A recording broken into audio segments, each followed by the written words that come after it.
First off, I should tell you this trail does not have an official trailhead. You park off the road near the sign with the directions to the Hyatt Lake Recreation Area and look for the PC Trail marker and trail going into the woods. I hiked this trail in late July in scorching 95 degrees Fahrenheit heat. That's 35 Celsius for my viewers outside the USA. With 4 liters of water, I anticipated that I'd need to resupply sometime along the trail. Based on the notice at the Potable Water station, I'd be stopping by the Wildcat Campground. I love starting hikes early in the day.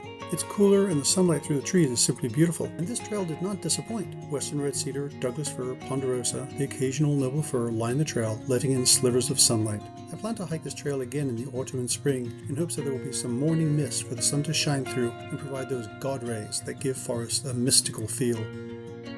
It isn't all forest though. Open glades and meadows break up the forest, allowing the sun to shine in fully, in which case you'll want to make sure you've brought a sun hat, sunscreen, and because the trail is narrow and single track with grasses and bushes brushing against your legs, tick spray. Strongly recommend giving all your clothes and gear a dose of Permethrin, and if you're wearing shorts like I do, spray some tick repellent on your skin.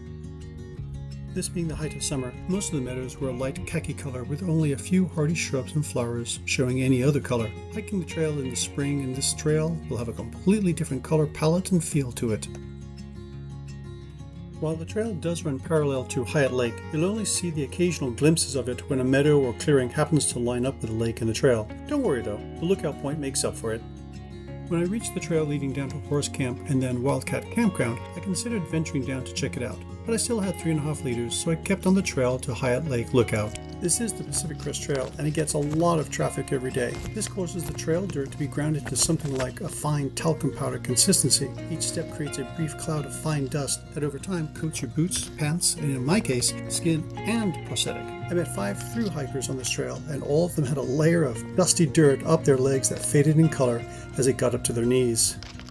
While it is tempting to set up a good pace and blast through this trail, I recommend taking time to pause at some points and absorb the feeling of being in the forest. Pay respects to the downed old growth on the side of the trail. Stand still and listen to the birds. See how many types of trees you can identify from one location. Call it forest bathing or forest therapy if you like. I just know that taking some time to be still and experience the forest feels good.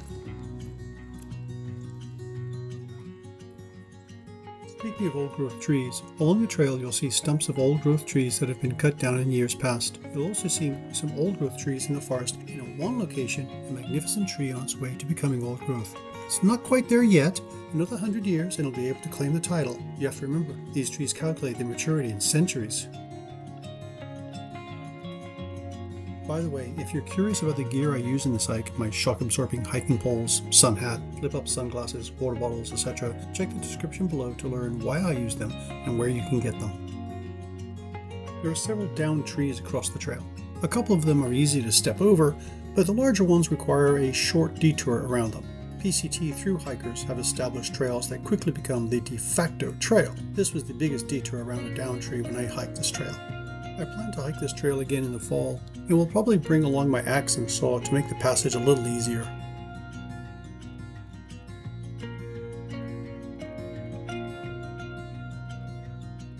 On most of this trail I wore my sunglasses, but there were times where I flipped them up. Yes, flip up sunglasses. I'm bringing them back to admire the bright green tufts of tree moss. I'm not sure if it's because most of my life has been spent in the Pacific Northwest or the Western Cascades, but I find moss to be pleasing to the eye.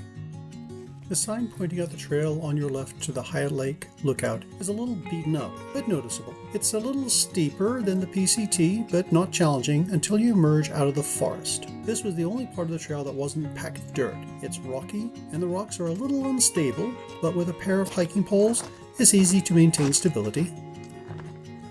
I got to the summit and was treated to a view of Mount Ashland in the distance, Hyatt Lake, and nearby, Mount McLoughlin. I thought this was a good place to have lunch and relax for a while. I didn't realize there was another viewpoint nearby.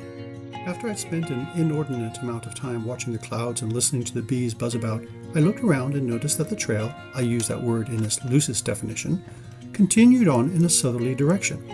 Packing up my gear, I decided to check it out before heading back down to the PCT. I'm glad I did.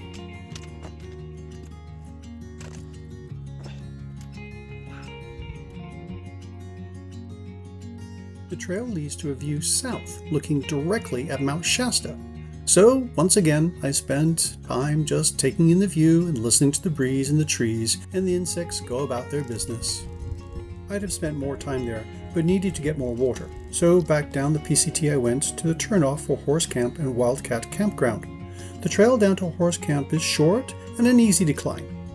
Emerging into the camp, you find yourself at a bend in a paved road and several horse pens. None of them were in use when I arrived, but you could smell the accumulation of horse droppings.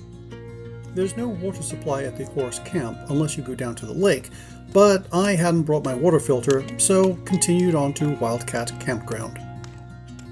Wildcat Campground is a reservation-only RV campground, or caravan campground for my UK viewers. There's a pit toilet, and going left from the toilet, a water pump. Yes, a pump, complete with squeaky lever that takes about 3 pumps before water flows. The water is cool, clear, and tasted great. I refilled a couple of my water bottles, I don't like hydration packs and prefer stainless steel water bottles, and poured water over my sun hat. Refreshed and resupplied, I headed back to the connecting trail that would take me to the PCT and back to my car. All told, this was about a 10-mile hike, just over 1,000 feet of elevation gain. You could skip the trip to Wildcat Campgrounds if you hike this in spring or fall, as you'll probably not need as much water. I went through 6 liters of water on this hike. It's an easy trail with a nice payoff at the end, and encountering the occasional PCT thru hiker and hearing their stories is a bonus.